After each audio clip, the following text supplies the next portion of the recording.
This show is sponsored by Horizon HVAC, who you can count on for all of your heating and cooling needs. Today's episode is brought to you by Burns Roofing, your trusted roofing experts right here in Rhode Island. Whether you're in need of repairs, a roof, full replacement, or just some professional advice, Burns Roofing has you covered. With their years of experience and commitment to quality, you can rest easy knowing your home is in good hands. Call Burns Roofing for all your roofing needs. We're here with the Mindset Radio Podcast. We're sitting down with a good friend, Rastagucci, Anthony Geradi. We met Anthony about a month ago, 2 months ago, through a mutual friend. Yeah. And ever since, man, we've been talking every day. That's it. It's Yes, awesome. And me and Sheena love making new friendships and people that we can really this guy, we said it, we're like, this guy is like our people, man. That's And it. Lifetime it's been friend. awesome. Motivated, positive, Yeah, excited man. about life. Yeah. You know, It's awesome. So you got Spreading the you love. get to kind of share your story a little bit on your podcast. Yeah. And the things that you've been through. And we kind of have a similar story with addiction and Yes. overcoming that kind of bullshit. So if you want to dig into that a little bit, that's kind of where I want to start and who wanna Anthony start with Geradi that, is. yeah. And 64 now. It's been, let's see, since March 21st, 2021, since I've been totally free of opioids. And I used to go back. I was on opioids since 1984, when I had my first knee surgery. But I also used to do cocaine back then in the 80s when I was like 19, 20. And then it got out of hand and I had a problem with cocaine and addiction, actually, obviously from way back. that was a big thing in the 80s. In the 80s, cocaine came on strong in like 79, 70. And then we had discos and we used to go to the club and everybody used to do cocaine. Was it normal? A lot of people used to do it, yeah. But I didn't go home. I would keep going. And yeah, when I first got married, my wife and I, we've had fun and everything. But once she got pregnant she was in 1983, she stopped and I didn't. You know what I mean? And so I would stop and then I would, not want to do it. It progressed after I got a little, maybe 83, 84, when I learned how to freebase cocaine. Yeah. So, and then crack came along and I would be good for 2 months and then I would slip and then I would go for like 2-3 days and then come home and then do that again. And this went on. I still had a business. I still, held it down as best I could. I was still a good dad, but you still had the addiction's a tough thing when you especially with cocaine or whatever it is. It took over my life as far as I couldn't get rid of it totally. And then I also was on opioids because I had many surgeries from sports. Is that how it started, the opioid addiction?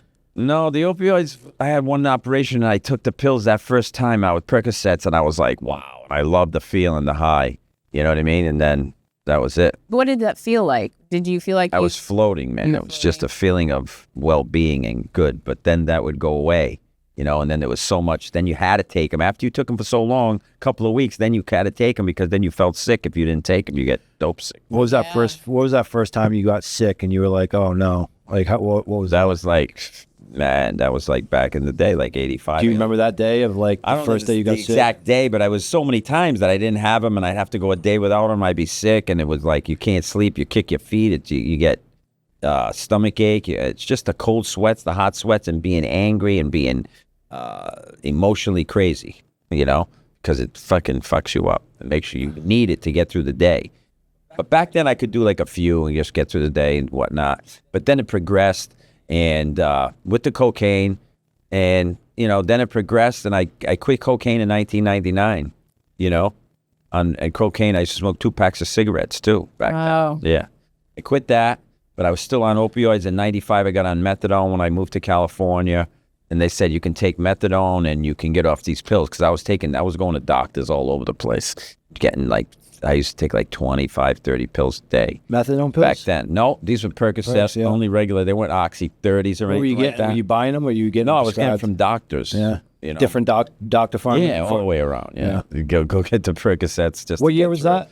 95. So, because I know the epidemic hit around like 2000 and Yeah, this was well before. 2005. Well before. Oh, so you were, okay, but that was still a thing. You could still That was shop the around beginning doctors. of the thing. Yeah, the That 90s. was the time when the medications had just been made. Yeah. And that they were getting pushed to all the doctors, pushed to everybody. The salesmen were Definitely. going in and selling these drugs as non-addictive. Yeah. And so the more they prescribed, the higher the dose, the more money the kickback went to the physicians and to anyone that was creating this epidemic. Yeah, they know. The big pharma knows what they're doing. But I mean, this was way before the the heat was on, all that happened. This was in like the 80s. You could still get them. And then the 90s. And then, it progressed gradually. And then, and then I the cocaine, why all of a sudden I just stopped and said, I'm not going to do it. Because every time I did it, the devil would get in my head and he would tell me it would be, hey, you can just do one more time. And I would always wind up and almost dead on a mission of 2-3 days, just smoke cocaine and no water, just cigarettes and cocaine. Jeez. Incredible. And then when I first would, then I would do it. As soon as I did it, I would be like so angry at myself, and I had, guilty for what I did. So that I would go out and try and like punish myself, you know what I mean? And go to the worst neighborhoods or try and maybe get whatever, just to put myself in danger. That's how the devil makes you think. You know what I mean? Yeah. So, because I cared about it, and it really bothered me. And then to have to come back from that in the next, after 2-3 days of that, and then face the humility and the, to come, you have to come back and put that aside. And, why would, then I used to had so much, I was like, why am I not good enough? Why is the people that weren't drug addicts, I thought why are they better than me because I couldn't do that? Yeah, I used to think that all the time. It would make me crazy. You know what I mean? Did you ever get that feeling like when you met the dealer and the dealer used to drive away and you'd look at the dealer and be like, why is he okay? I used to think like that. And be like, fuck, man. Like, I used to have nowhere to go. I used to be in my truck. I used to meet the dealer, grab a bag, get back in my truck, and I didn't have anywhere to go. Right. I didn't have a home to go back to. I didn't have a friend's house to go to. I would just drive around because nobody wanted me around. I didn't have a home. No. But I'd look at the drug dealer and I'd be like, he's driving away and he's going home. He's going somewhere. That used to make me so sad. That used to be like, fuck, man. Like, that's why everybody's different. You know what I mean? I really didn't think about that. I just was like consumed with trying to not be sick. Or, once I did the cocaine and I was on a mission like that, forget it. It was just hell. It was just keep going, because now you got to face the music and just keep trying to numb your brain. And then finally, Coke has a thing where it just hijacks your brain and your thought process. It's not it is an addictive drug, of course. It's addictive mentally. Mentally, right. It's totally not different than the opioids.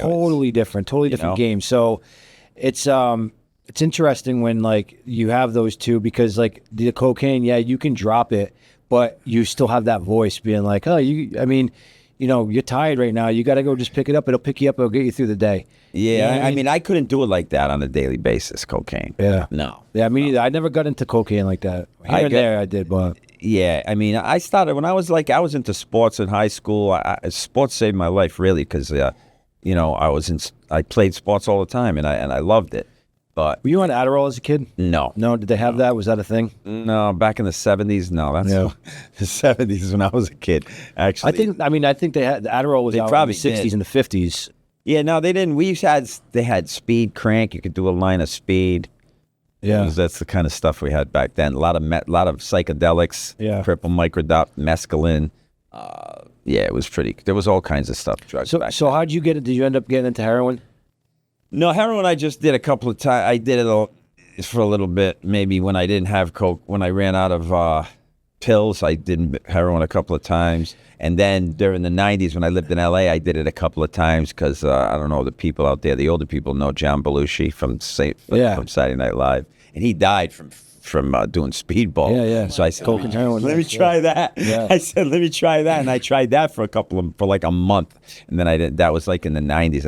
And plus I was on methadone too when I tried that. Wow. Yeah, so it was blocking it. So you probably weren't getting it. Didn't do anything. Yeah, right. Tried oxys. When I was on methadone, nothing. So it's fentanyl. It's very interesting because... You tried fentanyl even. Oh yeah, we used to get the patches and I used to suck the juice out of them. No way. Lollipops, patches, all so that shit. why do you think it's causing so many deaths now? But just like you see all these weird because now viral things. All these pills that make counterfeit, all the batches are not, it's not scientific. They just, one batch could be really strong, 10 times stronger than the other batch, and that's why you die. Oh, they die. So it just depends on where it's coming from. There's no consistency on what they're getting. It's not about where it comes from. It's about the pill being a counterfeit pill, and you think you're only getting 30 milligrams in that pill. Yeah, because they don't know. But it's actually where it came from. It's actually 60. Not actually. Sure, they don't know. Yeah. They don't know where you get it. It's a different world now, though. When I was doing it, the 70s and 80s was such a different world, Have you seen the trank and the fentanyl with the trank? I saw with those guys. I can see the people. You saw that? Nodding out.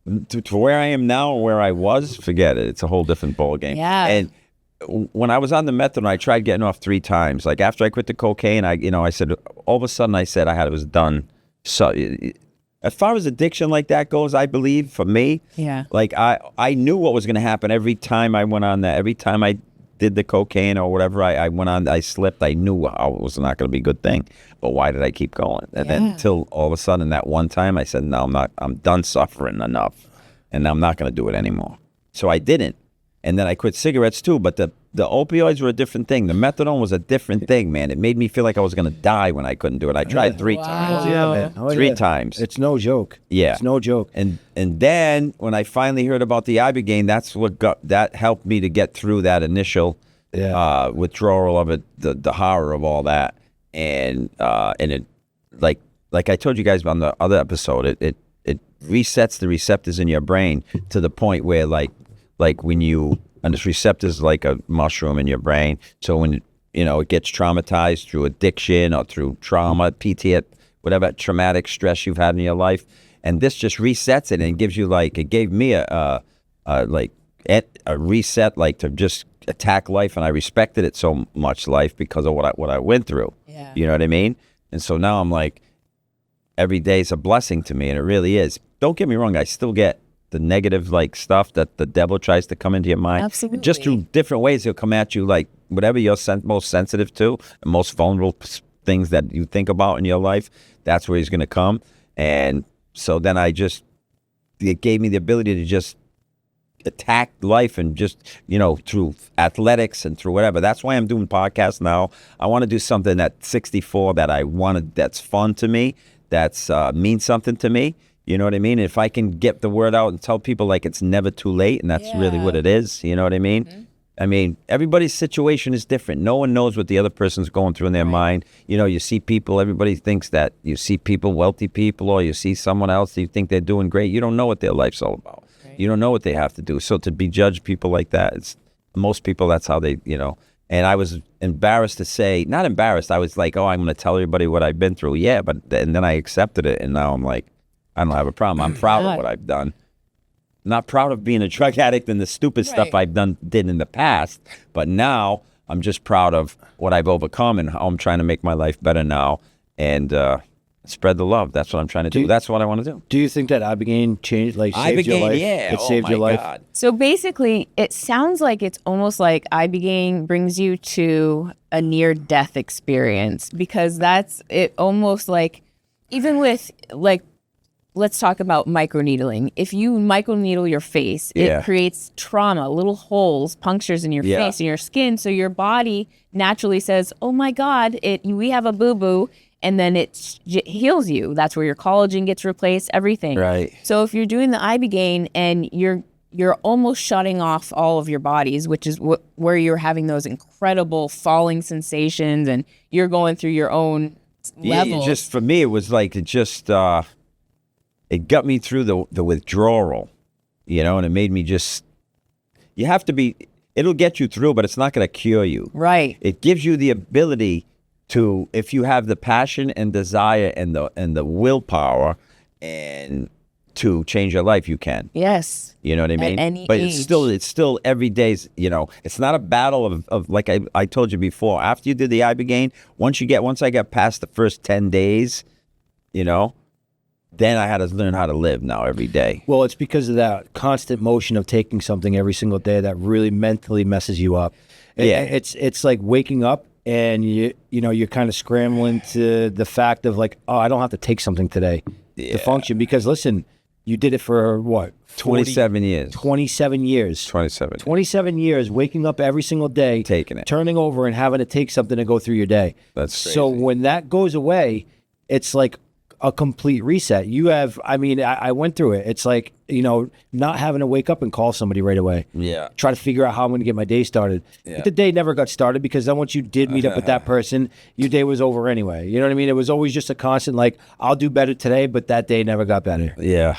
I mean, it's once you get through the withdrawal part of it all, then you have to learn how to live every day without like the medicine, the methadone would make you think, or opioids, whatever you're taking, makes you, your mind tells you that you need that to go through your life and encounter, I'm going to go meet people and I'm going to go out, I need this. I'm going to go do this, I need to do that to give me the courage. And it makes you think that, you know what I mean? Yeah. That you can't encounter these situations in your life without that. Right.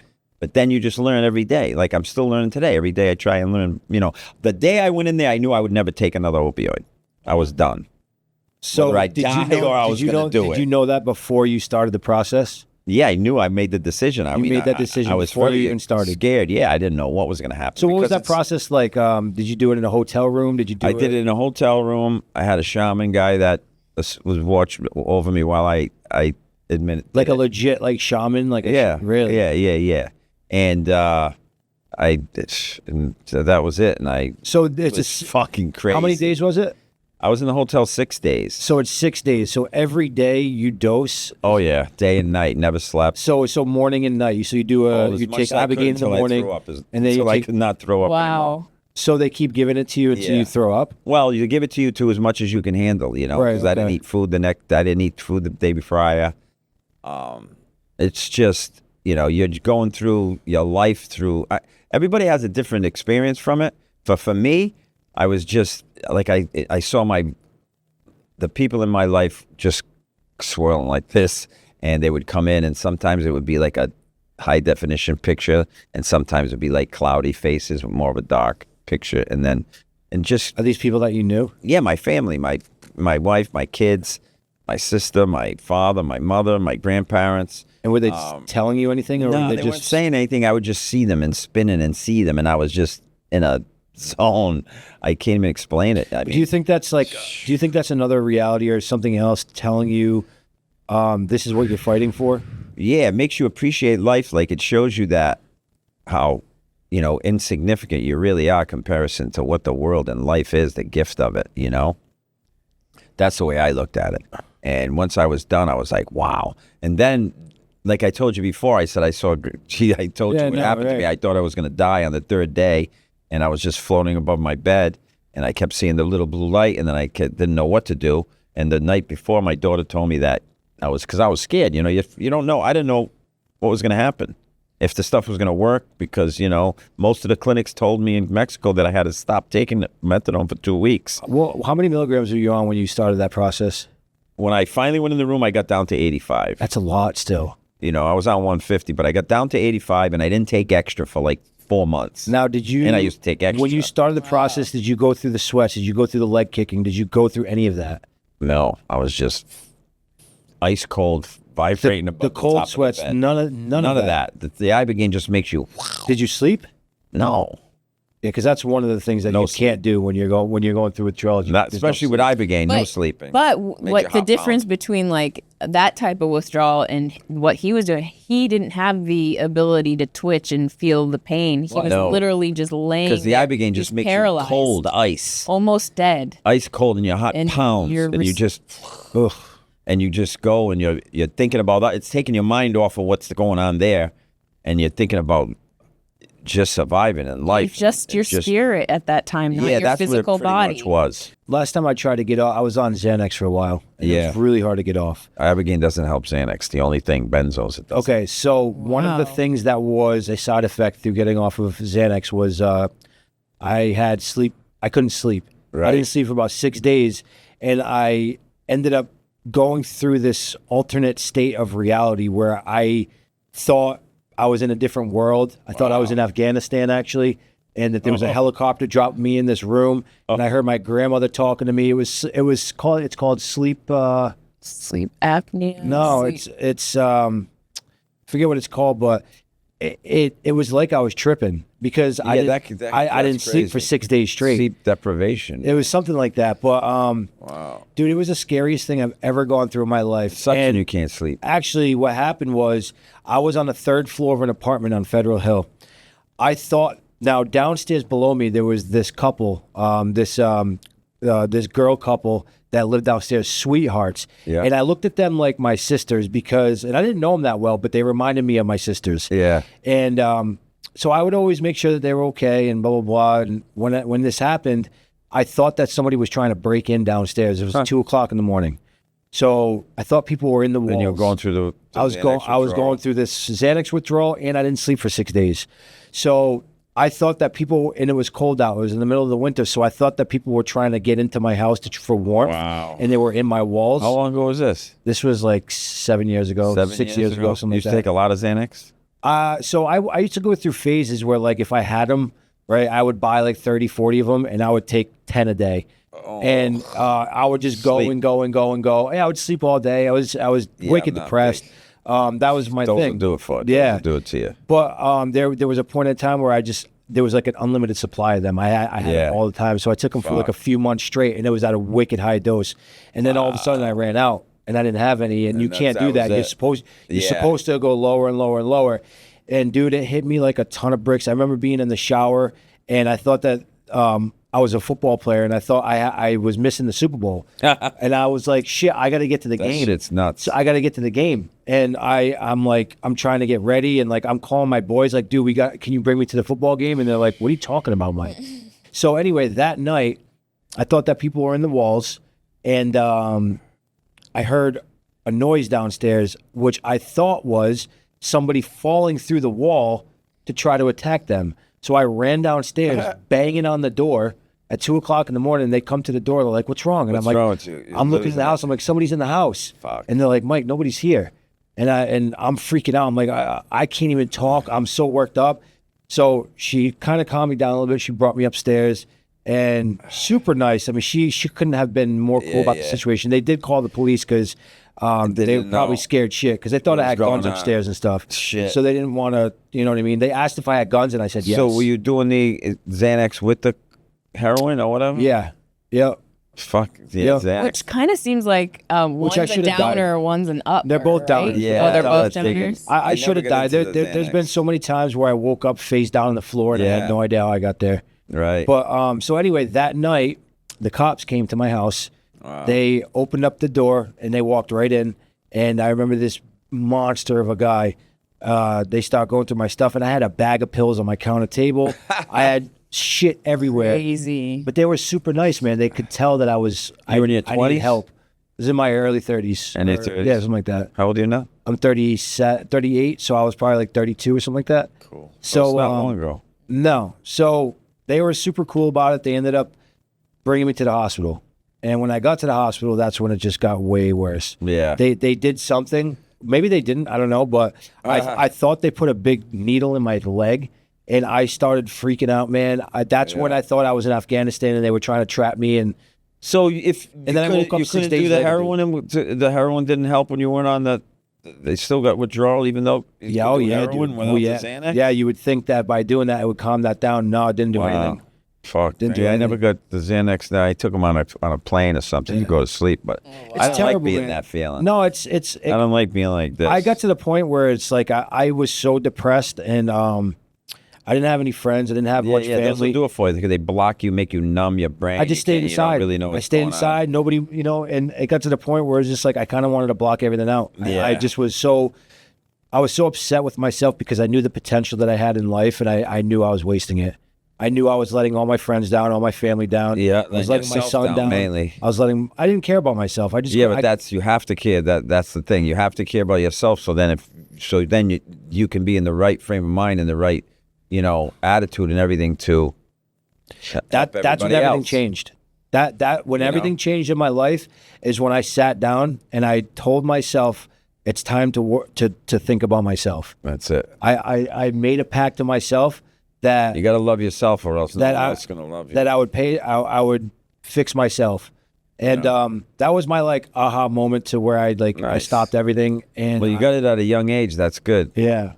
Think about it. I mean, it took me till 61 years old to finally be completely free of addiction. Are you ashamed of the things that does it hurt you to talk about this kind of stuff? No, I'm proud of it. I'm still from where I am right now. Yeah. Fuck no. I'm still kind of in that spot where I'm just like, it sucks to talk about because like I don't want to be.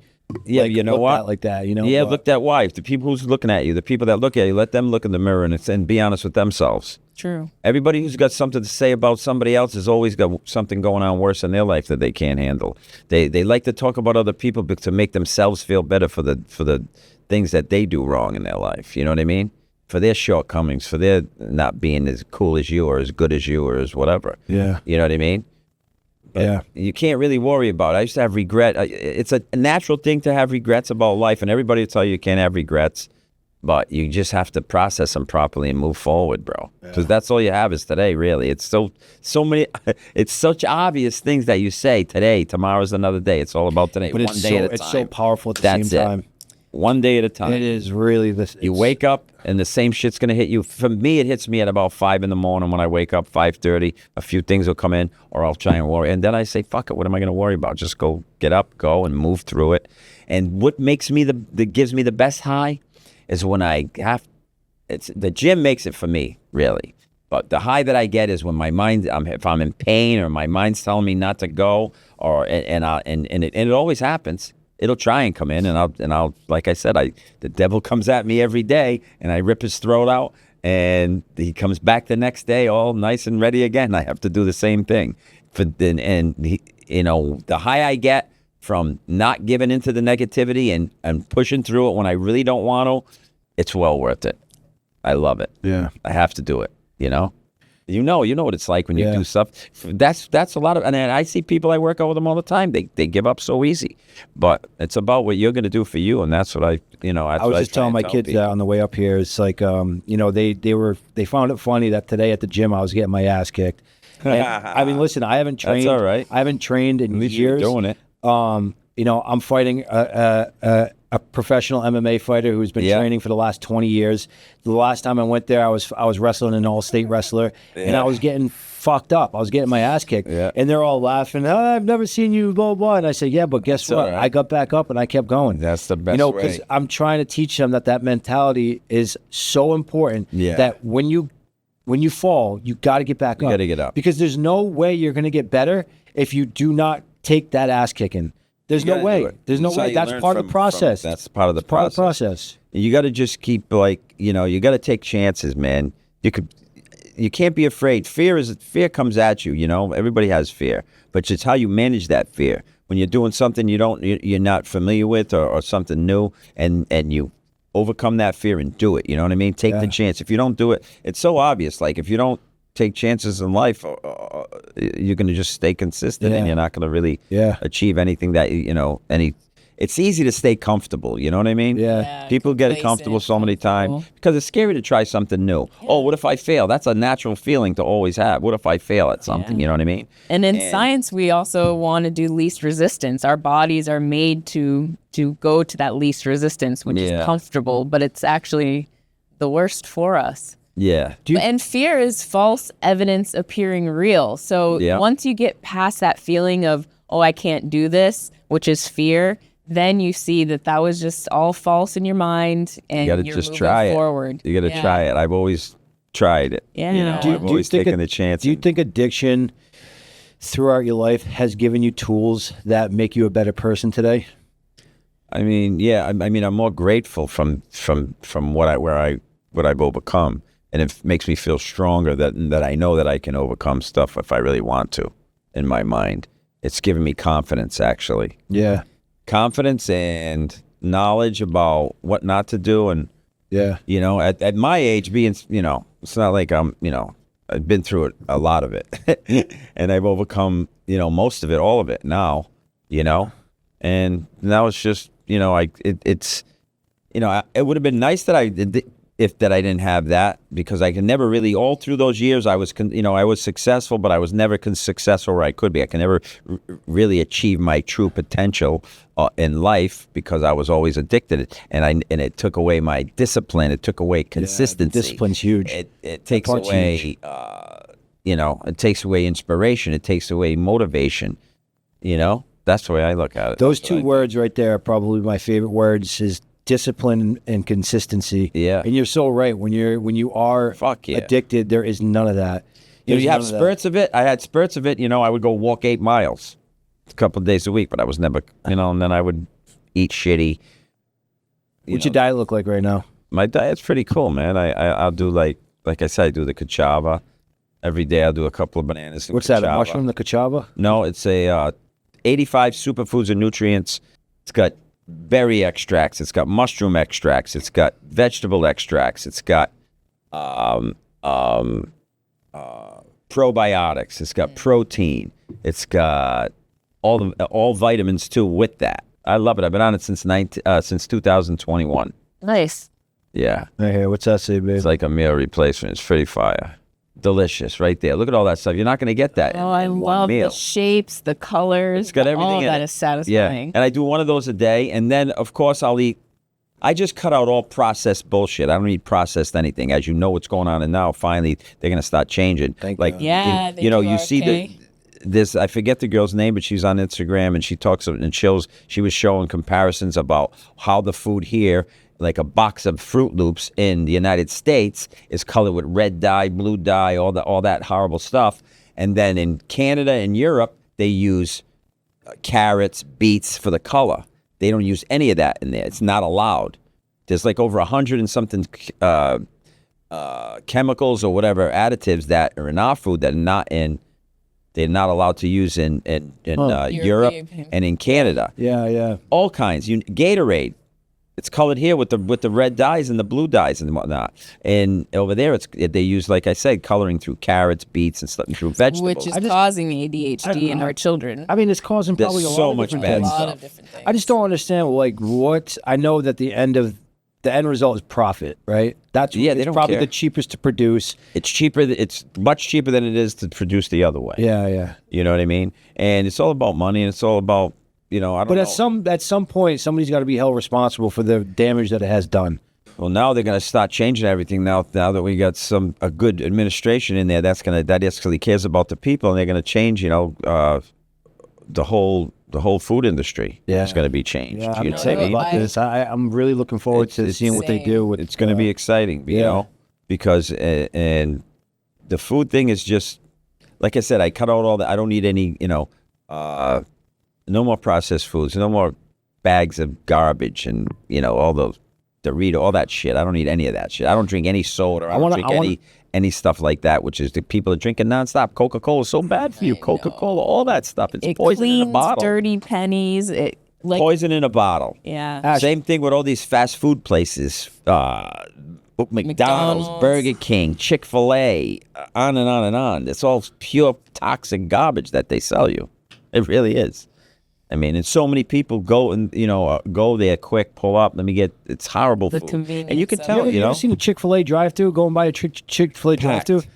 The first thing that comes to my mind when I see something like that is what is making them go back like that? Like They're putting something in there because it's not good chicken. It's like filled with all antibiotics and hormones. But that's what's going back to the way opioids, it changed the chemistry of your brain to want it.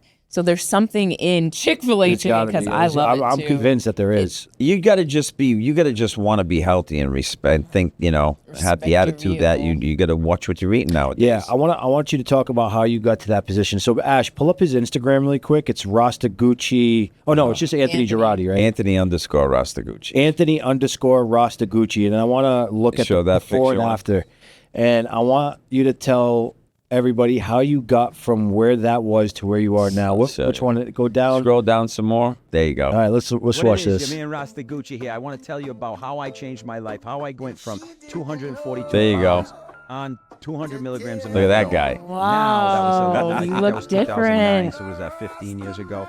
Now it's been 3 years, 4 months that I changed my life. I'm in the best shape of my life. Look there at he the is. pictures There, you'll see. different. I mean, it's never too late. Don't ever think it's too late for yourself. I'm going to show you how you can do that. If you have the passion and desire to want to change and be better, I can show you what exercises do that you won't kill yourself, what foods to eat, and your mindset. So basically your mindset. And we're going to take care of you and show you what to do. But you got to make that first step.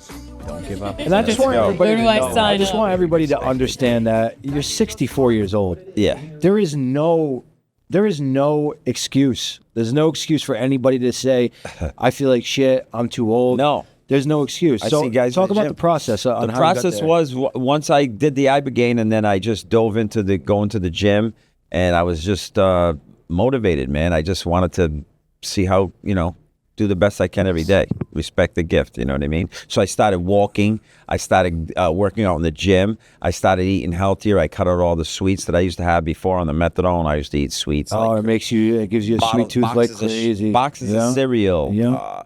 Nutella, fluffing out Ice of cream. My sandwiches. thing was freaking ice cream. I used to have 2 things of ice Cookies. cream a day. Ice cream too, Oh. like Tony Soprano. I used to drink, Yeah. eat the Turkey Hill. Yep. Friggin' do that. But then I was just determined to, what the fuck at this day? What am I gonna do? I was 61.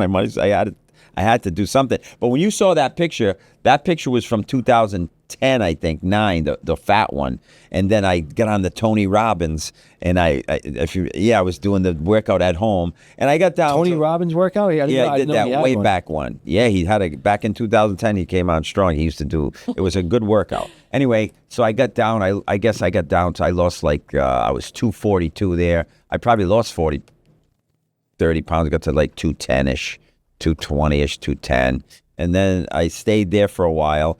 And then once I did the Ibogaine, I think when I did the Ibogaine, I was probably weighing in about 210 maybe, 210.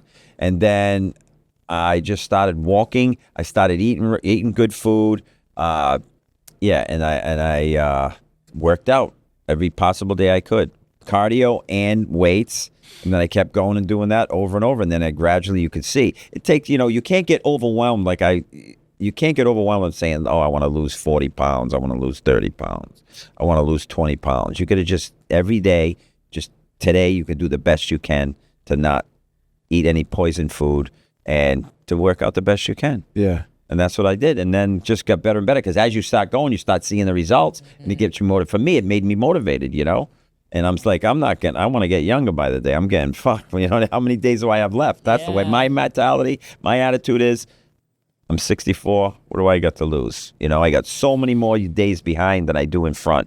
You know what I mean? So I really don't have time to waste any of them. I feel like you're really, really healthy right now, though. I'm ready. A lot, I can feel it. Like when we work out together. Let's go. When you're around, you are. Yeah. I mean, I think you. I'm trying. It feels good. It feels like you're at your peak right now, man. I'm lucky because all the stuff I had done in my lifetime, as far as you are lucky. Cigarettes, cocaine, your heart. I can't believe you don't have a heart problem. No, I'm good. Liver, God kidney. bless me. Thank God. Thank God is right. Yeah, thank God. Thank God.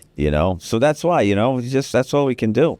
Especially life just goes by so fast, and I tell these young kids I see, the earlier you learn and respect it, because I didn't. When you're younger, you're in your 30s, I still was like, I'm unstoppable. Nothing's going to kill me, And I didn't really think about doing good things for myself. It was always trying to just, I don't know, my mind, let's go do this and have fun and let's go here, thinking that it would be fun, You know what's always wild wanted is to go. I think that one of the big determining factors that changed my life was, believe it or not, social media and being able to see this disciplined mindset culture and these people who have been through the ringer and have turned their lives around or are doing big projects, and that mindset of just like being consistent and showing up and being the whole masculine energy thing. People have their thing about that kind of stuff, but it changed my life. Yeah. Like being able to see that stuff and being like, fuck, if he could do it, I can do it. Yeah, you have to have, but you have to have it in you, man. You have to have it in you to want it. Yeah. You have to have that spark in you. That's what it comes down to, for sure. The drive, the inspiration for yourself, and the motivation to just the dreams and aspirations, like Kamala said. Yeah. Dreams and aspirations. I hope she finally gets her yellow bus, her electric yellow bus. Dude, she's it's wild. Yeah, it was just crazy that whole thing, since COVID, man, it's been crazy since 17. All the crazy stuff that's going on, and I know, forcing us to take vaccines, and now it's all a different story, and no one's held accountable on what they say. It's just crazy. People were starting to think, and so was I, that why should I vote? Because it's just going to be fixed like it was A lot of last people were time. this time. A lot. You know? Oh yeah, this year. I had PTSD all the way up until I woke up but the next guess day. what? After this last election, it shows that the people do have a voice. Elections really do work. And look where we're at now. Yeah. I mean, I'm just all for freedom, for us to be able to have. No one should be able to tell you how to live your life and what you do. Right. As long as you're not doing anything illegal, you're not hurting anyone. You should be able to eat what you want, have what you want, go what you want, and just live the way you want. Really. Yeah. Nobody should be able to tell you what you can eat, you have to take this, you can't do this, and That's what makes our country so great is the fact that we're able to do what we want to do, and to an extent. You know what I mean? As long as you're not hurting anybody or breaking any like major laws, then you should be able to do whatever you want to do, and that's the beauty of this country. Once we can't, then we turn into, It's just there's so many things, like it's hard to what do you do? Like I wanted to, like I said, my both of my kids, I have 3 children, and they're all beautiful, healthy, talented, so proud of all of them. But my 2 younger ones are social media. They do very well on social media, and I saw how like amazing like they do in it, and I said I want to try and that motivated you to start your stuff up, did it? Why not? I want to do that. Do you want to say who you're the? Yeah, my son's the shark puppet. He started. It's actually freaking super viral. I didn't know about it until I met he's you. pretty amazing. Yeah. Yeah. How many followers does he have? He's got like almost 4 million on YouTube, almost 7 million on TikTok. Do you know how insane that is? So many people. It's hard to get. And he's been doing it since 2019. It's been 5 years now. He used to have 2 million on Instagram, but then they shadow banned him and he got knocked down to 1.2. But Why do you think they shadow banned I have him? no idea. It's just the way they Play one of them, Ash. There's the one with me in it right there. Watch. Oh my God! Can I get an autographed shock puppet? Oh, I'll take 1,000 of them. 1,000? 1,000, yeah. That's very expensive. Yeah. How much for that one? I'm not for sale. Shark puppet. He's basically a shark that eats cheese and he says yeah. He eats cheese and says yeah. Yeah. What kind of opportunities have like happened in his life because he's of this? traveled all over? Yeah, he's traveled all over the country. He's he gets to touch a lot of kids out there, and so many people know about him. And it enabled Does he get him. paid from this? Oh yeah, he's been great. He's been doing very well. Really? Since he was younger, yeah. Wow. And it's through the views, and they have advertising before on YouTube is where he makes most of the money. But he also has a merch line that he's been selling, and he has a shark puppets that are coming out. He's actually coming out with the line of like the shark puppets. Yeah, well, they were made.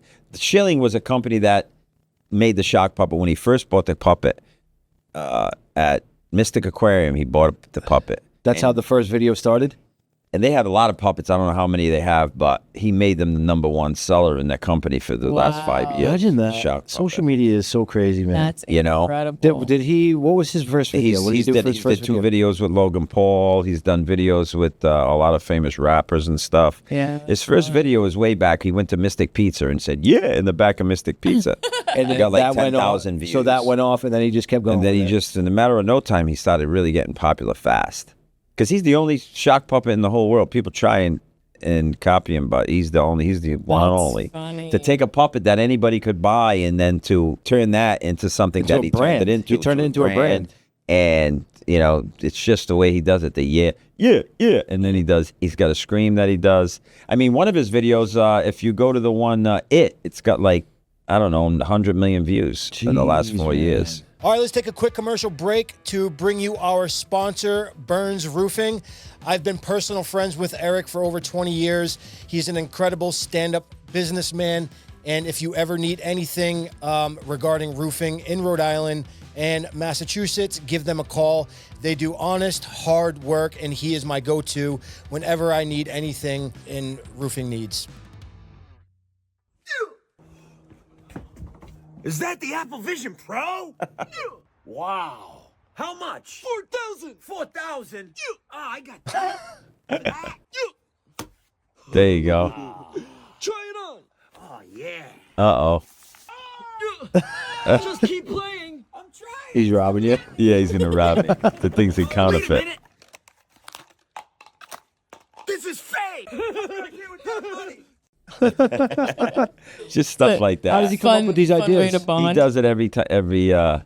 He comes up with them on his own. He So just comes up with- his process is just kind of figuring it out. yeah, and he puts it to life. every day. He's got some good ones coming out that he just came out with 12 Days of Christmas. He's got some good ones coming out that go viral. That's pretty much, it's a good thing. It gave him confidence in his life, and allowed him to meet so many different people that he would never have met. Yeah. Like people from all over know about him and know him, you know. So it was cool. We went to Logan Paul's house. He did a couple of videos. No with him. kidding. Yeah, that was way back when he was like 2020. Wow. Yeah. So you went out to the house where With Anthony. Oh, did you? Yeah, Anthony had brought him out there and he set it up for us, and it was pretty cool. That's crazy. He was really cool to us too, and he only had like a couple of 100,000 followers at the time that when he went Logan. there. Oh, your Yeah, son. now he's Yeah. But that was cool. So he probably gets reached out to often for like brand deals and stuff like that. Yeah, he does. Yep, And he he does just- brand deals. He does them. Yeah, crazy. Yeah. What did you do for work? Like, what was your thing? I had a hair salon my whole life. I was a hairdresser. No shit. Back in when I met my wife, she was a hairdresser. So we got married in 1980, and then I said, she was already a hairdresser. I used to cut trees down. I was a lumberjack. And then Did you cut the hair? You cut hair too? oh yeah, No kidding. I opened it in 81. Yep, punk rock hair. Yeah, we had a hair salon for 10 years in Rhode Island, and I had one in California for a few years. When we moved in 1990 to LA, Huh. it was pretty crazy out there. I always liked the warm weather. I always wanted to go to LA. Yeah. That was my thing, big thing. Yeah, we wanna Trying get out. be an actor in LA. Yeah. Really? Did you What- ever take any auditions? Yeah. When I in 1979, I was taking her home, and we were only going out for like for a few months. And I said, I'm moving to California to be an actor. And she's like, you want to come? She said, I can't. My dad never let me unless I'm married or whatever. So as soon as I was taken, I said, well, I'm leaving. As soon as I went over Middle Spring Avenue, a drunk driver went through a red light and hit us in the back. So I didn't go. I went on a case. Because I hit my back, whatever, and I stayed, got some money, whatever.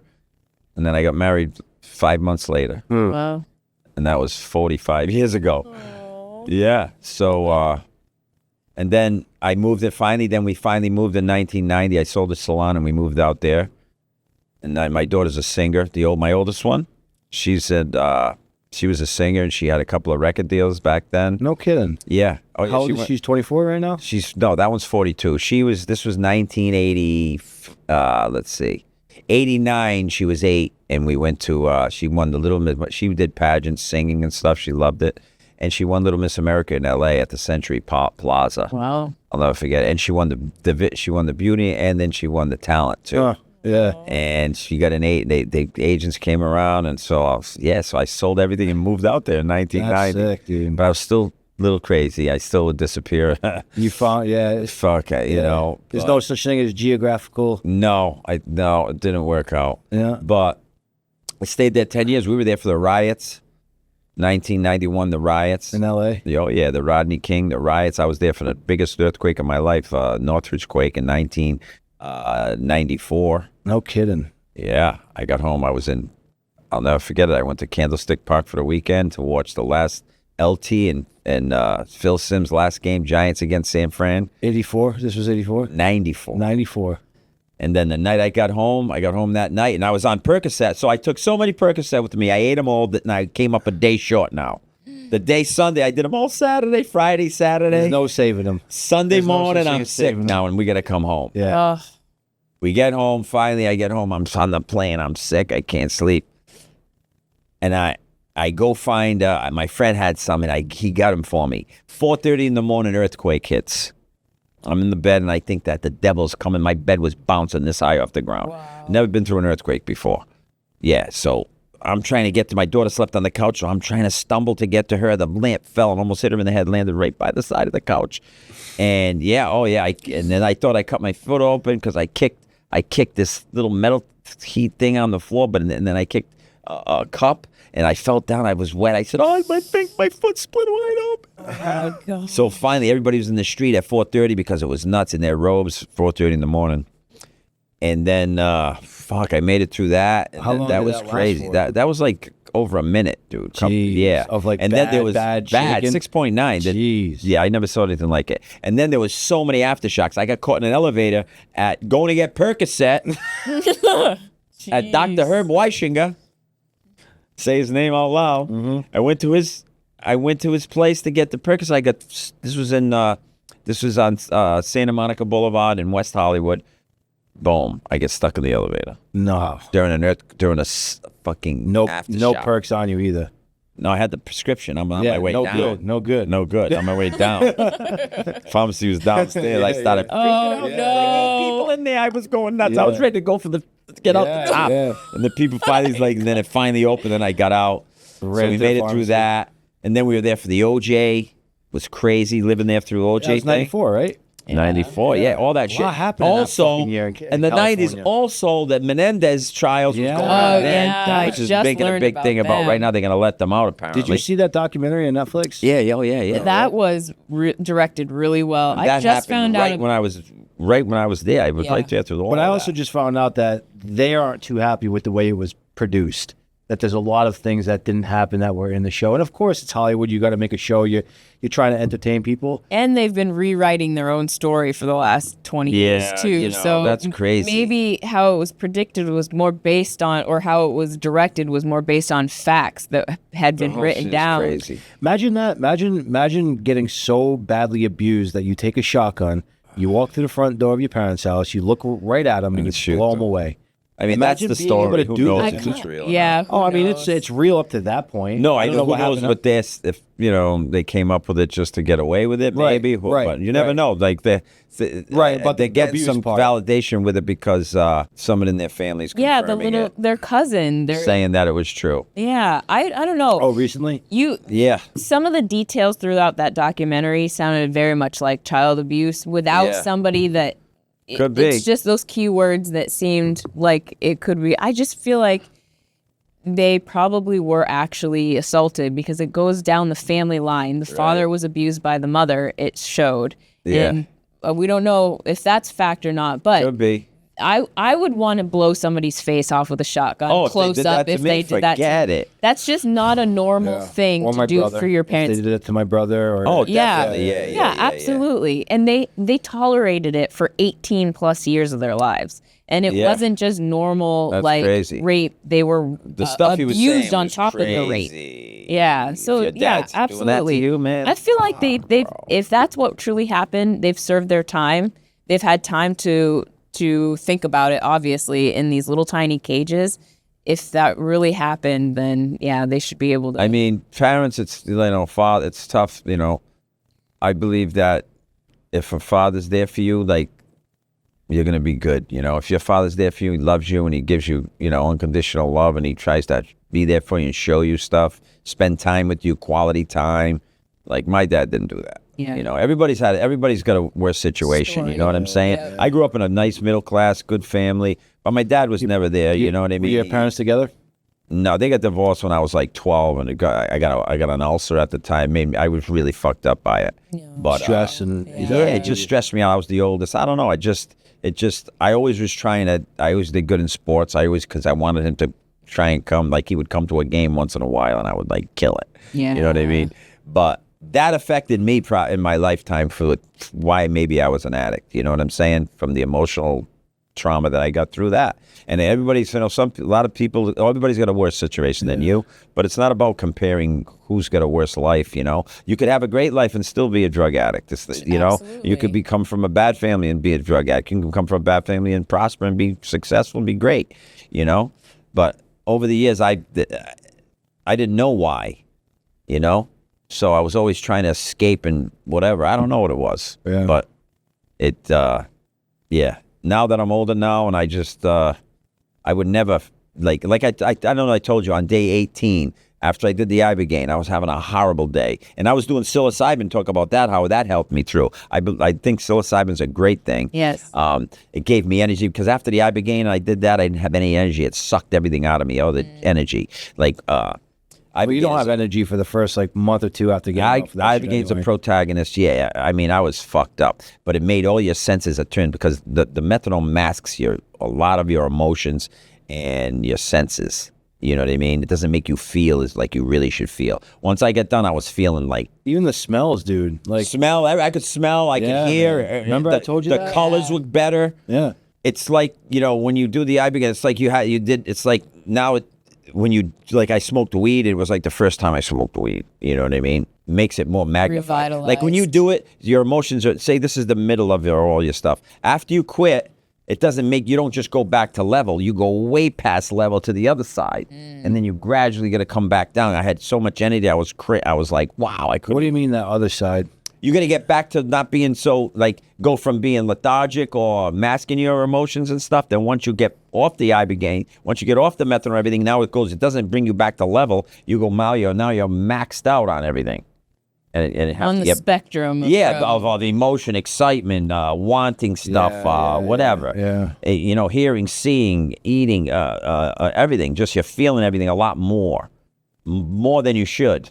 So it was overwhelming then. Yeah, because kind it of, was but too then you get much. back. Yeah, you got to be able to control. And I was able to control it somehow. I don't know how, because I just wasn't going back. But like I said, on day 18, my son said, let's go to the gym. It was in April. I'll never forget it, because I did it March 21st. It was in April, and I was hurting bad. I was hurting bad that day. I felt like shit. I was just fucking hurting.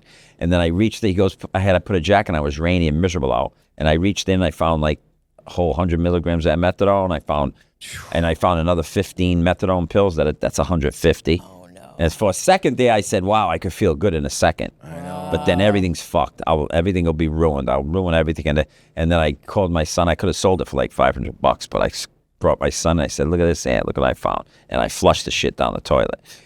Did they know? Did they know about your struggle? They didn't know. They didn't know I had that. I never did cocaine when they were alive. The two. From 2000 on, I was clean. But I was still on methadone, and they were born in 2000 and 2004. Did they know about the methadone? No, I tried to tell them, which was one of the hardest things I had to do in my lifetime, to admit that to my kids. How did they take it? They didn't really know, but then they understood, I guess, because they just know I'm turned up. I'm happy, and I just I'm a lot more motivated, and they see the difference. Yeah, but I was always there for them, even though I was on the methadone. I just loved being with my kids and doing everything for them. I just loved being a father. Love it. Still do today. I love it. But of course, you want your kids to emulate you and be proud of you and see that, But I think now for them to know what I've been through, and to see how I overcame that and what I'm doing now, I think that should be make them proud of me. Yeah. They know how much I love them, so that's not a question. I think once, you can be honest with your kids, then the people that love you, they're going to truly care about you, and you can tell them anything, I believe, So, like, most people don't get it. When you might be all excited. Oh, people don't give a fuck, really. You're not going to get the accolades or the people saying, "Oh, great, you did that, good for you, great." Some people say great, but they just say it. Right. They don't know. Right. Unless you're an addict and you've been through it, you do not know what it's really like and why it was hard so it happy. really is, and not only that, but how happy you are now, and you accomplish something and you just feel good that you did it. It's just no time. It's a waste of time. I think that'll always stay with us too. It's like it is. We beat something that could have taken us. That could have. It's special to do that. You got to overcome a major addiction in your life. You have something special. You have something special in you that you were able to do that. To overcome that fucking devil telling you that you're not good enough and you're weak, or you shouldn't have done that. You should have done this better. You should have did that better in your life. What the fuck? What does it matter? What you do today matters, take really. That special and use it to your highest potential. What can you do? Yeah. So it's all about getting it done. You're still so you do mushrooms. I do the mushrooms. Yeah, I did them last night. As a matter of fact, went to dinner. I did a nice little 1.5 grams. How do you do? I mean, man, the last time I took mushrooms, I was suffering. Yeah, because I had a bad trip once, but that's because you weren't in the right mindset. Yeah, I don't think I ever. We weren't even in our element. Yeah, you can't. You'll be. I don't think I ever am. Yeah. Every time I take it, I think I am. How many times have you taken them? I mean, we've done it a lot. I mean, we've probably done it like 7 times in the last 7, year. and you had bad trips every time? No, he didn't. No. But he did have one when we were out of our own element. How much did you take? That changes it. Over 1 gram? Probably 1/8. Yeah, that's what the fuck, bro. Right? I don't know. How much was it? An 1/8 on a trip. I don't know. You got to be in the right frame of mind. Well, here's what happened. I took about 1.5 grams, right? And I didn't feel nothing for about 1.5 hours, 2 hours. So I said, these are bunk. I'll take another handful. Then it hit you? Yeah. Well, as they were like going into my stomach, So do you measure them or you just take them? No, we were on vacation, right? Yeah, we were I didn't have a scale or Philadelphia. anything. Yeah, you got to know what you're taking too, because then you're in your mind, you get this preconceived notion that you don't know what you're going to take. Well, it could get you a little. I was suffering so bad, man. I didn't say a word. I didn't want to say anything because I didn't want to ruin the fun she was having. So I just kept quiet and I just held everything inside. And then a few hours later, I looked at her when it started going away. I said, "Do you realize how bad I was just suffering?" Like, and she goes, "You were?" No. I said, "I was dying." You need the toad, bro. He has a heart condition, though. The toad won't kill you. It nearly kills you. Absolutely. It doesn't make your heart go bad. No, it doesn't make your heart go bad, but you have to have control. Well, his heart has it goes up and down, but it's not steady. Yeah. The toad would be perfect if he had a perfect heart. Until he figures out what's wrong with it, I'll never will. There's damage. I don't think it's damage. I think it's been. I think because he started Adderall at 12. Did you do it before? No, but I want to. I want to try it because I've done a lot. Actually, I want to do ayahuasca, but I also want to go, abroad and be in the jungle with the shamans and just You got to go to know Mexico and let them go catch the toad with you, and then you can do it on the beach. I think it's a process for sure, and like you said, you have to be in the right mindset before you take anything because it's gonna drive. That's the driving force. If you're thinking negative or if you're watching a horror movie. Well, I was scared shitless when I did it. So the first time was one year. Man, the video you showed me? No, that's a different thing. Oh. This was a year after. This was March 23rd. Year and 3 days, March 23rd, 22, after I did the Ibogaine. So I said, and I met some kid that did Ibogaine, a younger kid, and he said, I got the guy who did the toad. So I heard so much about it, like I told you. So I said, I got to do it. And it was pretty wild. It was pretty scary, I mean, I've never experienced anything like that in my life, but I felt much stronger and much more appreciative of life, much just pure love, after it was over. Like you take that hit and it's just like, wheel, gone. Takes you away. Something that I really enjoy from smoking weed to the point where you're really, really high or taking mushrooms is it puts you in your place.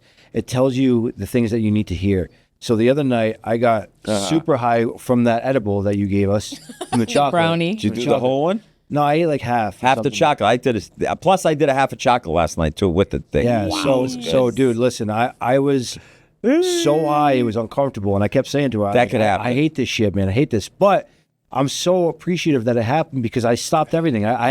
We wake up at 5 o'clock in the morning now. It put me on this whole routine of no more wine, no more smoking, no more nothing. I'm 100%. I wake up at 5 o'clock. No smoking weed? Nothing. I don't do nothing now. No, you're done. Done. Done. I'm done for a while. I mean, I can't say ever, but whatever's good for you, brother. It's a reset. It's absolutely it's a change. Good for you. We were talking. And I feel great. I feel amazing. That's good. Then keep whatever makes you feel good. That's what you do. For me, the weed doesn't. It just makes me smile, man. I like. No, some people it does. It like puts her, me in a zone. I love when she smokes because she's so pleasant and happy all Puts the me time. in a zone. It's just I'm not that. I'm not like that. I get use to the point where I'm cannabis just like, in my recovery is amazing. It just makes you relax. It's nice. It puts me in a good mood. Not that I'm in a good mood anyway, but I just and the food. Food is never tastes better when you smoke weed. Yeah, I know that. It's the best appetite and taste bud enhancer there is. Yeah. And yeah, cannabis with me since I was 13 years old. I smoked my first bong hit. I'll never forget it. 73. 13. I was 13. Yeah, I think I was 13. I took a gravity bong. My first time I got high, it was a gravity bong. It was behind a shed, and it was in a freaking Coca-Cola bottle like this, and they push it down. And I remember I had to babysit my brother that night too, because my mom was out, we're doing whatever. And I got home, and my mom looked at me, and she goes, "What's wrong with you?" I'm like, nothing. And she took off, and I just stayed on the freaking rocking chair all night like this. And, Jacob's in the room playing video games or whatever he's doing, and but like ever since I was a kid, I never got high from weed and was like, "This is awesome." Right. It's always been just like a habit thing. It's always been like because everybody else was doing it, so I took a hit, and then it turned into a habit, and then I started selling pounds and pounds and pounds, and then I started growing it. It was always around me, so I smoked, and I ate an edible or whatever, and it's just because it was there. It was kind of like cigarettes. It was there, and you didn't like it. And I never liked it. No, that's I never liked it. That's addiction. That's true addiction right there. Is when you know what I mean. I mean, weed. I don't know. Not saying that weed is addicting, because I don't think it is. I'm saying just like that addictive personality of having to do something. You know, it doesn't matter what it was. It could have been anything. I'm not. Addiction is everybody. Like I said, everybody's different. You know what I mean? Addiction is like, I did the opioids. I did because I had to feel good, but then I did them to get high. Well, you do them to get high in the beginning, and then you do them to and then I feel okay. Try and get higher and take extra, and all, that's went on with the opioids. That had me. But I'm surprised that you went from pills to methadone, because usually methadone is from heroin or fentanyl, and then people switch to methadone because. But there's Suboxone too. Suboxone, you go from pills to Suboxone, and Suboxone's way less of a physical thing. Yeah, because I've been on both. I've been on methadone. I've been on Suboxone. Yeah, methadone puts you in that non-motivational, consistency, that whole thing, like you're a different person. But I mean, I used to do them and get motivated. When I used to drink it, I would go do stuff. Like I got a video. I went to the 2017 World Series. I took an extra 150 that night. I was pumped up. You're gonna see me singing in the thing, Sweet Caroline. I'm like, yeah. I had a blast. On a good one, huh? Yeah, but the kid that I went with, kid Rob, he died like a month later. From those fucking oxys, fake oxys. He died. You know what I mean? I used to tell him. He used to do Xanax with him, and I used to yell at the kid, "You can't do Xanax." I'm so fucking. And he died. Lucky to be alive. You know, divinely for real, man. There's That's what I mean. That's what you're fortunate to be. If you put yourself, doing all those drugs, and just to be, it's a. People say, "Oh, I'm old." It's a privilege to get old, brother. Yeah. It was a privilege to get old. It really is. True. But of course you want to be younger. I want to be younger. Fuck me. I'm not getting old. I don't care. I'm going to get younger by the day as long as my limbs and everything hold in. Yeah, you're going to the gym. You're doing the right thing every day. Trying. What about, we went to one of your events the other night. It was freaking awesome. That's another thing that I want to do. Because, I do the Rastagucci infused dinners. And I wanted to create a cool atmosphere and vibe for people to come and hang. And be able to have music, cool friends, and just enjoy some cool food. It's just a different scene, you know what I mean? When I was younger, there was so many places you could go, clubs. But now, what do? The people are all on the internet. There's nowhere to go. You go eat. You can go eat. Forget going to clubs and stuff. So this is I think this is the future. The consumption, the entertainment aspect of cannabis is where it's at. And that's what I want to be part of. And I do private dinners too. We're going to start doing bigger dinners. We're going to do them in New York. We're going to do one in Miami. I'm excited about it. I think this is the future as well. It's pretty cool. I think consumption lounges is where it's at. I actually think you have a really, really good business that you're anchoring right now. Yeah. And it's going to end up turning into a special thing. It's like when you start, for me, you start new things and you're like, I'm not killing it yet, but you have to start from nothing. Right. Yeah, I'm doing something that no one else has done. In the beginning, brother. You gotta, it's not about the validation that people say, they'll look and say, how much money does he have? Who cares? But that's not what it's about right now. It's gonna happen, and then you have to believe it. And if you, like I said, you're gonna have to believe it, and you're gonna have the passion for it. If you made no money on this event, or if you lost money on this event, I'd still look at you and say, this is going to kill. It's going to kill, Just keep going. Keep going, baby. You're going to end up making huge money off of this. We're not stopping. It's going to be a great ride. It's going to be a lot of fun. I think it's cool like that because people, especially people that have money and they have houses, they want to have a private event at their house. You know what I mean? We bring the whole vibe to your house. Yeah. We bring the chef. We'll bring the music. We'll bring the bartender. We bring it all, and you guys they just chill, and it's a different experience. And any kind of food they want, we'll make it infused with whatever they want. I was really impressed with the taste of the food. It was good, right? He does a good job at the really Blackstone. Good. Yeah, the carrots tasted like candy. Oh man, and right? The food was bomb. It was fun, right? It was However, whatever process you guys use to infuse it, you still have the integrity of the food. Well, the food's made without the weed. Okay, and then I just infuse with the butter that we make. Yeah, but it's a good butter because it doesn't. What do you mean? Have You don't cook? You didn't cook the food in the no drizzle. I do the after drizzle with the butter. With the butter. Yeah. Yeah. It's scientific. You know what I mean? Science. I come up with the dosage Science. perfectly because I do it scientifically. They go, we never saw people smoke so much weed before in my life.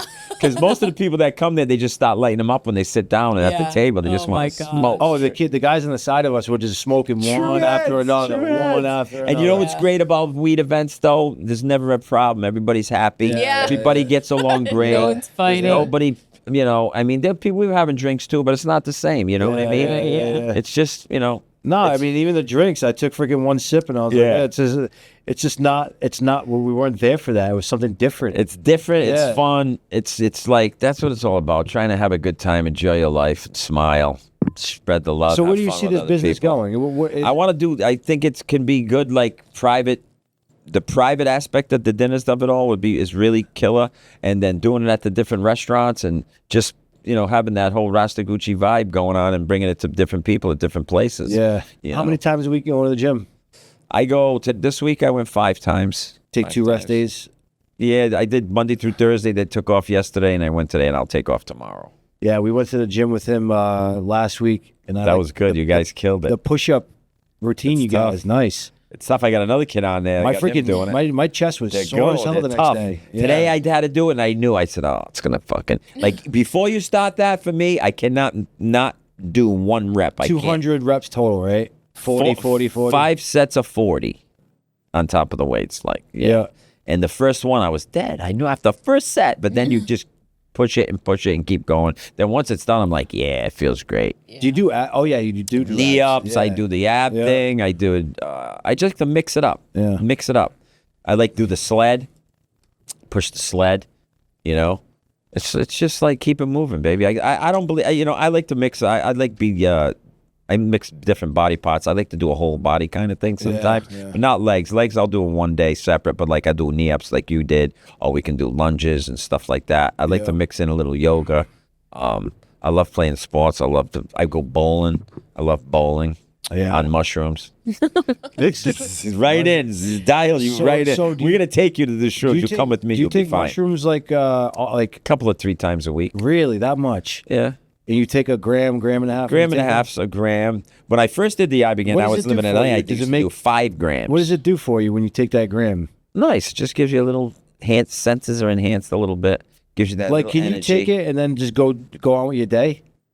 I don't take them in the daytime usually. Yeah, you take them when you. I was when I first did the Ibogaine, but I like to take them at night if I'm gonna go do something fun Yeah. or yeah. Like in the summertime, you could take them and go to the beach, Yeah. Yeah. you know. But I won't take them and go golfing. I like to golf. I'm not gonna do shrooms golfing. Golfing. Yeah, I love golfing. You know, Golfing is man. it's good to mix it up with everything. Yeah. Yeah. You know. Yeah, golfing is awesome. I'm trying to get our kids in. We'll go involved in this year, golfing. man. Yeah, We'll go have to get you out. I got to there. get a new set of clubs. My clubs are junk. It's time we to get you over Dick's. Yeah. Get some new Dick's. Favorite There's a- spot. Oh, Dick's is such a fucking ripoff. Though, Yeah. man. Every time I go there, I spend like $800. Every time, and I'm looking at the clothes, and I'm like, I'm starting to get to that point in life where I'm like, I don't give a shit about brands. I don't give a shit about what I'm wearing. Yeah, I I just mean- don't anymore. I just give me the cheapest, nicest shirt. You know, this was like a $90 shirt, but like He's got the polo on. It's freezing out. My man's got the short sleeve. Yeah, I short got sleeve with a jacket. I said, let me go with the tight one today. Yeah. But The I Lululemon. don't know, man. The consumerism is out of control right Yeah, now it's with crazy. everything. With everything. I mean, look at all the, they got all these, I mean, even they make fake Jordans, they make fake everything. Yeah. I mean, I don't They see. make them so freaking good now, too. Yeah, I mean, to go spend $3,000 on a handbag, like I see these women buying them, when they proved it on, they did a study on them, like it cost $100 for them to make them, Gucci bags, or Yeah. whatever. It's like $100. But the fakes are so good now. and they mark it up like crazy. Yeah, the just fake- to say I have All it. in America. Did you see that girl that In got Dubai. caught? Did you see that girl that got caught the other day? It was like $20 million, brand name clothing. She just had that thing that you would push down and, put it on your shirt, like press it onto your shirt. And that's how she did it. She had like 20 of those things lined up, and she would just Printing take them. regular white T-shirts, Fruity Little, Put a name take on a there. Chanel logo, put it on the shirt, press it, and then she'd sell it for $80, $100. Yeah. Wow. But that was her process. She got caught with, I think the total was like $40 million worth of merchandise she had in her Wow. warehouse. Damn. That she was selling for not knockoff price. She was selling them as real Oh, really? Yeah. Good for her. Say, people are stupid enough to buy it, man. I think If she that's made what's gonna make you think you're cool because you got a friggin' expensive a Gucci bag that's or what I an mean. LV bag. It's nice to have them, but I mean, it's not. It's about. I mean, I look at things stuff like this. You know, you get the high. You got to be happy with yourself. Buy it if when you go buy something like that, the high's over after you buy it. True. What does it do for you in a couple of days later? Well, I mean, shopping's an addiction too. I mean, drugs are a course it huge is. addiction, but Shopping's great. eating's an Everybody addiction. loves it. Shopping, porn. There's so many different. I our like cell sneakers. I like phones. sneakers. Yeah, I'll I'm a spend money on my sneakers sneakers. are I got fucking addictions. 40 pairs of sneakers. I'll spend money That was on my actually one of the J's. things that I switched when I got off of drugs. I started buying fucking Yeah, other everything. stuff. That's Yeah, cool. it you know? was- I'd love to go buy tons of clothes, but It's just Where too am I going? expensive now. where do I go enough to wear all Yeah, these clothes? I I wear- like sweatpants, comfortable stuff. I wear my own shit. I wear, Horizon stuff. Yeah, Once yeah, in a yeah. while, I'll wear stuff like this if we're doing a podcast, if we're going to a networking event. But most of the time, I'm in my Horizon shirt, black slacks, That's it. fucking Ready to shoot. That's go. it. It's easy. Ready to go. I'd rather do that than spend, $800 at Dick's. That's it. Because every single time, it's like you, Dick's. you go shopping for clothes, you're done. Forget it. Yeah. But listen, we want to just say too. Recently, something happened with me and Sheena. We ended up getting engaged. Yeah, man. How great is that? You guys are so good together. Yeah. man. Yeah. So I think it's contagious when you're around people with great energy. Not just good energy, like I said, positive good energy. Yeah. And like you're sincere, you care about other people. It's cool. Yeah. I like it. You guys Fun. Yeah. motivate me. We were at Anthony's. She's full smile. It's awesome. Yeah. I mean, it's Look at you, smile. What's better than that? yeah. Stop No, it's doing real. It's like when you find that person that Right. that is just like Motivates you, makes everything. you feel good. Everything. You can't do anything wrong, and if you do, it's like get back on the horse and keep trying, the kind of thing. Communicate about That's it. why you guys do this. This is cool to start the Yeah. podcast, to spread positive energy out there with everybody, positive stories. People do Our good stuff. Instagram, the podcast. It all comes down to networking, meeting awesome people, Yeah. and pushing that positivity. Yeah, because we're Yeah. just planting seeds. Everybody's planting seeds every day. So Yeah. you can either be negative with it, you could be positive with it. But No, it's cool. ultimately, we're helping ourselves, which is helping others, which It's is cool. perfect. People want to see, people want to hear truth, people going through real stuff in their life that they can relate to. Yeah. That's what I think, and I'm going to start, after Tuesday, I'm going to be going this week, after this weekend. I'm going to start going on daily and just doing, like you said, I'm just going to have like a 15-minute thing every day, man. tell them about how I feel about certain things that are going on in life, tell a little bit more about my story in pieces, rather than, and break it down a little bit. Yeah. And let them know what's going on and how, what I've been through, what I can do, and how I feel about stuff. Dude, it helps It people matters. so much, man. We get messages all the time, Yeah. especially her, from women saying how much you've, changed my life. That's how, awesome. How much you've lifted me to to go to the gym, or, Yeah. you guys inspire me to do better. That shit right there, man, just is like, I don't care about the money. I don't care about anything. It's like, that is the best feeling ever. When when people really, truly reach out That's and awesome. just say, thank you. To emulate you like this, to see that, get your awesome, positive man. energy. It's awesome. Everybody we've met through this That's whole what I process has been incredible. We've met a lot of people this year, just in 2024. It's It's overwhelming how many good people there are. And I mean, it's not as bad as the news predicts, really. No, there's they people out there, there's showcase always good stuff. the most negative. and there hasn't really been too many like negative I interactions. mean, very, very minimal. Yeah. So What, people commenting or whatever? No, I just mean, like in general, like the people that we meet, for the most part, everybody is just Yeah, they've that's got cool. something to bring to the network that we're curating is just love it's it. awesome. Yeah, that's You cool, know, man. it is. I can't wait to do more stuff with you guys. Yeah. Yeah. No, I think, like I I said, I come think to the gym again. we got a forever friendship, man. I'm super glad that we met. Yeah. Get to the push-up one again. Let's I'll go. do it. I'm not scared. No, I know you're not scared. Are you kidding? I'm not scared either. I'm not scared. ready to go. Listen, and everybody, thank you for watching. Yeah, baby. We're here with We'll Rasta be Gucci. back. Go check out his Instagram at Anthony_Rasta Gucci. Yeah. I do want to say a quick rest in peace to one of my really good friends, Matt Duallen. Rest in peace to the whole family. I love all you guys, and we'll pray, keep you guys in our prayers, and we'll sign off with that. Everybody, brother. thank you for watching. Thank you. Anthony. Thank you for for coming having on. me on. It's been a pleasure. Absolutely, man. I love it. Thank you, brother. I love it. It's fun. Psyched. Signing off. All right. Peace.